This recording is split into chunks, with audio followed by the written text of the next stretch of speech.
2 o'clock in the morning, the beginning of another Russian attack. The first missiles crossed the border of Ukraine and their sirens wail one after another in the regions. But while Ukrainians are already habitually running for cover or hiding according to the rule of two walls, something is happening in the south of the country that almost 16,000 civilians will not be able to hide from. The invaders are undermining the dam of the Kakhovskaya hydroelectric power station. Officially, this was first reported in the Operational Command of the South, but even earlier this information began to appear in pro-Russian telegram channels. Kakhovskaya GRES provided the south of Ukraine with electricity and fresh water.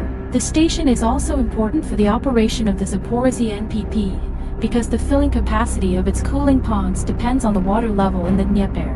About 80 settlements were under the threat of rapid flooding. The first victims of the big water were animals at the fabulous Oak Grove Zoo in occupied Novaya Kakhovka. Employees were able to save only ducks and swans. The rest of the animals died. The alarm was raised by the police and rescuers of the region to alert and begin the evacuation of civilians. From neighboring Nikolaev and Odessa, volunteers left in their own cars to get as many people out of the risk zone as possible. Meanwhile, locals on boats were already combing the flooded streets.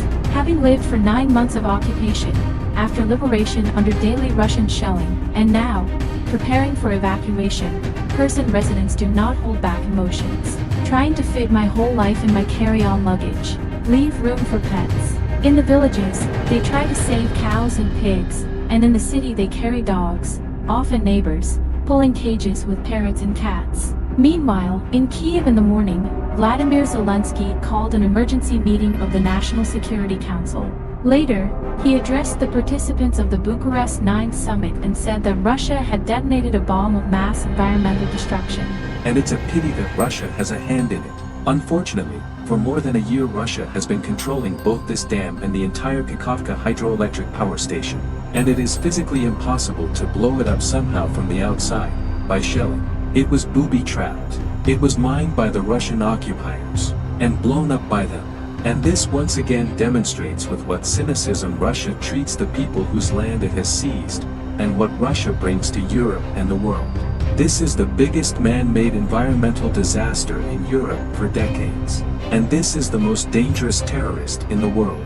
President Putin's unprovoked aggressive war against Ukraine has changed our security situation forever. Russia has violated the peace in Europe. The destruction of the Kakhovka Dam today puts thousands of civilians at risk and causes serious damage to the environment. This is an outrageous act that once again demonstrates the brutality of Russia in its war in Ukraine. The head of the European Council, Charles Michel, said he was shocked by the unprecedented attack of the Russians. And the Secretary General of the Council of Europe, Maria Kajkinovich-Gurich, called the bombing criminal and irresponsible. In Moscow, meanwhile, they did not immediately decide on their version of events. At first, the propagandists denied everything. Then they announced the explosion of the dam, and then the shelling from the MLRS Alder. And in the end, the Russian Defense Ministry officially and traditionally blamed Kiev for everything. In order to prevent the offensive actions of the Russian army on this sector of the front, the Kiev regime carried out a sabotage, in fact, a terrorist act, which led to the flooding of a significant territory and will have severe and long-term environmental consequences. The Ukrainian Defense Ministry responded that the Russian military had outplayed themselves. The targeted demolition of the dam was carried out by the Russian occupiers in order to suspend the process of deoccupation by the Ukrainian Defense Forces and shift the vector of public attention from the events taking place in the Belgorod region. The Russian occupiers got the opposite effect. Civilians of the temporarily occupied settlements of the Kherson region and Crimea are in a critical situation, insofar as the destruction of the dam deprived them of fresh water.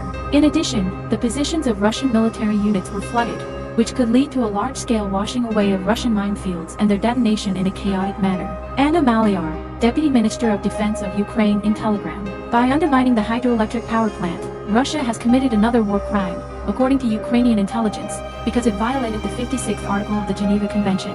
Moreover, I was preparing for this in advance. The authorities of the Russian Federation allowed not to investigate accidents at dangerous facilities that occurred as a result of military operations. The decision also concerns the temporarily occupied territories, which Moscow considers its own. The preparations on the part of the occupiers are obviously documented, as are the changes to their so-called legal framework, which was introduced a week before this terrorist attack, which these changes make it possible not to investigate crimes related to man-made disasters on the territory of the so-called Russian Federation. Well, that is, in principle, this is a confession. As stated in the Ukrainian Hydroelectric, the restoration of the Kakhovskaya HPP will cost $1 billion and may take 5 years. The peak water level is fixed this morning, and you should stop in 5 days. Most of the Kherson, Mykolaiv and Zaporizi regions, as well as the occupied Crimea, will remain without water. Its residents are already posting videos of what is flowing from the taps.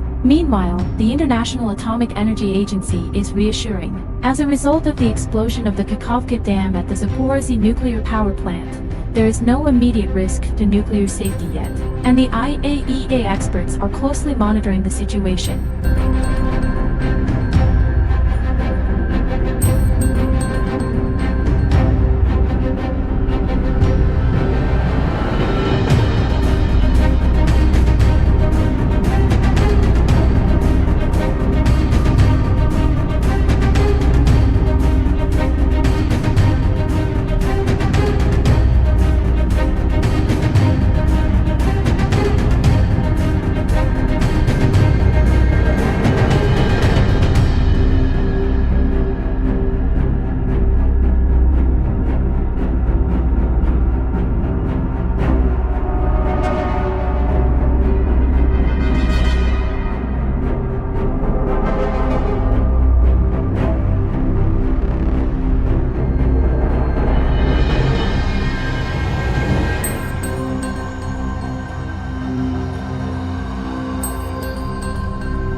And that's it for me. If you liked this video, don't forget to rate it, subscribe to the channel and click on the bell. For me, your activity, this is the best reward. Thank you for your attention. See you soon.